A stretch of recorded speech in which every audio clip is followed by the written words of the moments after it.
মেয়েদের প্যান্ট পায়জামা কাটিং সহজ নিয়মে কিভাবে করতে হবে এই ভিডিওতে আপনাকে মাত্র 2 মিনিটে শিখিয়ে দেব। প্যান্টটি কাটিং করার জন্য এইখানে আমি কাপড় নিয়েছি 2 গজ 4 গিরা। কাপড়টি ফার্স্ট টাইমে আমাদেরকে ওপেন করে নিতে হবে। এইভাবে কাপড়টি ডাবল ভাঁজ থাকবে, তাই না? এইভাবে ডাবল ভাঁজ অবস্থায় আমাদেরকে যে কাজটি করতে হবে, এই দুইটি মাথা একখানে করে কাপড়টিকে এইখানে আরও একটি ভাঁজ করে নিতে হবে। এইভাবে ভাঁজ করে নেওয়ার পরে খোলা সাইডটা বাইরের দিকে রাখতে হবে, আটকানো সাইডটা আপনার দিকে রাখতে হবে এবং এই সাইডে আমাদেরকে পায়ের মুখের মাপটি নিতে হবে। ফার্স্ট টাইমে 1/2 ইঞ্চি কাপড় রেখে একটি মার্জিন করব। এরপরে 3 থেকে 3.5 ইঞ্চি পরিমাণ উপরে একটি মার্জিন করতে হবে। এই মার্জিনটি বরাবর টেনে নিতে হবে। এরপরে এই সাইড থেকে 2.5 ইঞ্চিতে মার্জিন করতে হবে। করে নেওয়ার পরে নিচের দিকে হালকা একটু অ্যাঙ্গেল করে টেনে নেব। পায়ের মুখের মাপটি এখানে 11 ইঞ্চি দেব। 11কে 2 ভাগ করে 1 ভাগে মার্জিন করেছি। সেলাই মার্জিনের জন্য 1 ইঞ্চি এক্সট্রা কাপড় নিয়ে এইভাবে মার্জিনটি মিলিয়ে দিতে হবে। ওকে, এরপরে কিন্তু আমাদেরকে লম্বা মাপটি নিতে হবে। এইভাবে ফিতাটি রাখবো। এইখানে 34.5 ইঞ্চি কাপড়টি লম্বা আছে, আমি 39 ইঞ্চি লম্বা তৈরি করব।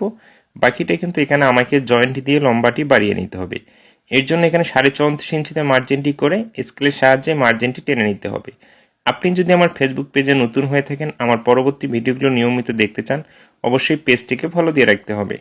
এরপরে যতটুকু জয়েন দেব অতটুকু ফিতা আমরা বাইরের দিকে রাখবো এই মার্জিন থেকে এবং এইভাবে ফিতাটি রেখে 14.5 ইঞ্চি নিচে 14.5 ইঞ্চিতে এইভাবে হাইয়ের মাপটি নেওয়ার পরে এই কাপড়টি যতটুকু লুজ আছে সম্পূর্ণটাই আমি ঘের দিয়ে দিব। এখন কিন্তু হাইয়ের রাউন্ড শেপ করার জন্য 2.5 ইঞ্চিতে মার্জিন করতে হবে। সাইডে 1 ইঞ্চি সেলাই মার্জিন চলে যাওয়ার পরে 1.5 ইঞ্চি থাকবে হাইটি আমাদের। তো এতটুকু মার্জিন টেনে নেওয়ার পরে এইখানে হাইয়ের জন্য রাউন্ড শেপটি করে দিতে হবে এবং আমরা যে হাইয়ের মাপটি নিয়েছি এই মাপটি বরাবর এইভাবে টেনে নিতে হবে এবং পায়ের নিচে যে মার্জিনটি করেছি সেই মার্জিনটির সাথে আমাদেরকে সুন্দর করে স্কেলের সাহায্যে মিলিয়ে দিতে হবে। এইভাবে সুন্দর করে মার্জিনটি মিলিয়ে দিব এই সাইড থেকে এবং এই সাইড থেকেও আমাদেরকে এই মার্জিনটি পায়ের মার্জিনটির সাথে মিলিয়ে দিতে হবে। আপনি যদি দর্জি কাজগুলো সহজ নিয়মে ও সঠিক নিয়মে শিখতে চান তাহলে আমার ফেসবুক পেজে এবং ইউটিউব চ্যানেলে প্রচুর পরিমাণ ভিডিও আছে দর্জি কাজের প্রতিটি বিষয়ের উপরে। সেই ভিডিওগুলো পেজে এবং ইউটিউবের ভিতরে যে দেখতে পারেন, আপনি প্রতিটি কাজ খুব সহজে শিখে নিতে পারবেন। এইভাবে মাপ ও মার্জিনগুলো করে নেওয়ার পরে এই মার্জিন অনুযায়ী এখন আমাদেরকে প্যান্ট সিস্টেম সালোয়ার পায়ের অংশগুলো কাটিং করে নিতে হবে। ওকে, আমি দেখিয়ে দিচ্ছি। এখান থেকে কাটিং করে নিতে হবে এই সাইড থেকে। এরপরে টুকরো কাপড়টি আমরা ওইখানে রেখে দিব। এই সাইড থেকেও আমাদেরকে সোজা করে কাটিং করে নিতে হবে এবং হাইয়ের অংশটি এখন কাটিং করে নিতে হবে। আপনি যদি এই ভিডিওটি এখন দেখতে সময় না পান, পরবর্তীতে আবারও দেখতে চান, আপনি আপনার আইডিতে বা যে কোনো গ্রুপে অ্যাড থাকলে আপনি শেয়ার দিয়ে রাখতে পারেন। পরবর্তীতে কিন্তু আপনার সময় অনুযায়ী আপনি দেখে এই প্যান্ট সিস্টেম সালোয়ারটি খুব সহজে আপনি কাটিং করে নিতে পারবেন। এইভাবে পায়ের অংশটি কাটিং করা কমপ্লিট হয়ে গেলে আমাদেরকে উপরে যে জয়েন্ট দিয়ে আমাদের প্রয়োজন অনুযায়ী লম্বাটি তৈরি করতে হবে। দেখুন, এইভাবে আমরা কোমরের মাপ অনুযায়ী কাটিংটি করে নিব।